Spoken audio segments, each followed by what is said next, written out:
So you said sexual abuse from the age 5 to 11. Is that what led you to the gym? What brought you to the gym, and how did that help you cope with what happened to you at such an early age? Well, it happened to me when I was 5, and then just throughout that time, I just had to deal with my mom abusing alcohol and things like that. But me being sexually abused and boxing have nothing to do with each other. It kind of just, like, that happened to me when I was 5. I started boxing when I was 11, and I was angry about a lot of things on top of that. You know, the sexual abuse, the mom abusing alcohol, the not being taken care of as a child and having to fend for me, my brothers, and my sisters growing up.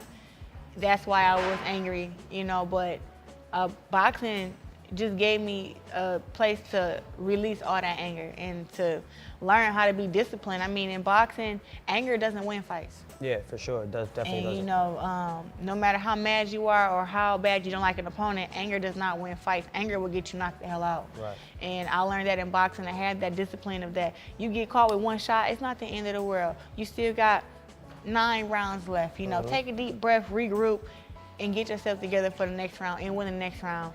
You know, I learned how to keep my composure and things like that from boxing. And even though boxing is so, you know, physical and people think it's all about violence, boxing is also discipline. Having to make weight takes discipline. Yeah. Listening to your trainer when you think you're right about something, having to accept that your coach is right and that you need to change this. That all takes discipline, it takes humbleness, and it takes just tough. You got to be mentally tough to deal with constructive criticism, because sometimes constructive criticism come off as like, oh man, he talking bad about me, Right. but he really just giving you the advice that he wants you to have to push you forward. And I grew up around that, you know, nothing but all guys in the gym where I came up at. And my first coach was just, you have to be better, you have to be stronger, you have to be faster than all these boys in the gym. He put me in there with guys from the age, when I was the age of 15, guys who were 18, 24, 28. I got in the ring with grown men and could handle myself and beat them down. And that's what my coach wanted. And if I never had to go strength with strength, it was always my boxing skills, my boxing IQ, me being disciplined in the ring to know if I'm fighting against somebody who's stronger than me, be careful. Right. Keep your hands up, use your defense. All that is what was instilled in me at a young age, and that's what I use now. That's why I spar against Shakur Stevenson and go to Colorado Springs and spar with a heavyweight. He may be stronger, but I'm not gonna get in here and go power with you. I'm gonna try to be faster than you, move a little bit, get on the inside, and get back out. Like, knowing how to handle yourself in all situations, and that's what, you know, boxing taught me. Thinking, like, looking back to where you came from, and now all that you've accomplished in such a short period of time, during your more turbulent years when you were 5 years old, going through certain types of abuse and coping with that growing up, what advice would you give to a younger version of you?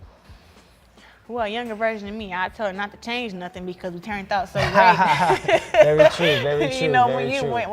when you make little changes, the That's future true. come out to be different. That's true. So I'm like, I don't know, but That's true. I would definitely just, I think I would just remind myself, because probably at the age of, you know, 15 through 18, just trying to figure out everything that I was trying to figure out. Now that I know, I'm 24 now, I'm like, it didn't even make sense to be trying to figure that stuff out. You know, I would tell myself, be you. What type of advice would you offer to, unfortunately, the many young girls out there who have to live through sexual abuse during certain points of their lives, who don't necessarily have the same outlet as boxing to release that anger, that pain that they felt? What advice do you give them going forward with life? I just tell, you know, people that's been sexually abused that don't let the abuser win. And when I say that is, I know a lot of girls, including some of my friends, who say, oh, because I was raped, this is why I turned gay.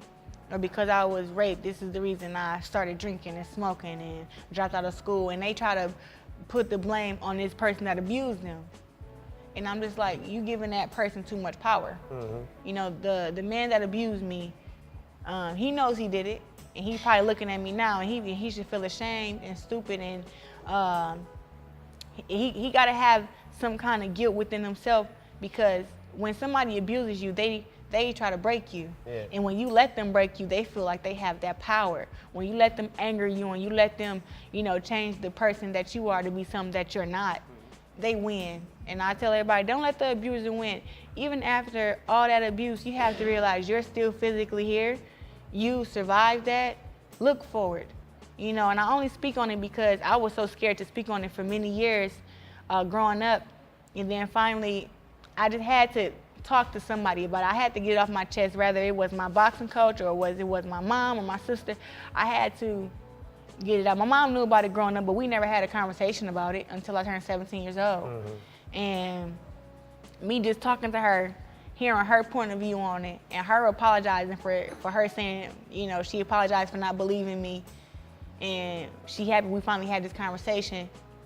And just to hear that apology from her made me like my mom a bit more. It made me, at first I felt like I liked my mom, but after that I felt like I loved her. I'm like, I love my mom, you know, she's all right, you know, but at first I was kind of upset with her because of how things had to go because of that situation. Like, she didn't believe me when I was younger, or that's what my grandmother told me, and I lived with my grandma. I couldn't see my brothers and my sisters for a long time, and the man was threatening to hurt me when I was a kid, so I couldn't go back home. And I didn't really understand, like, how could my mom believe him over me? But as I got older and when we had this conversation when I was 17, she just couldn't believe that the person she was in love with would do something like that.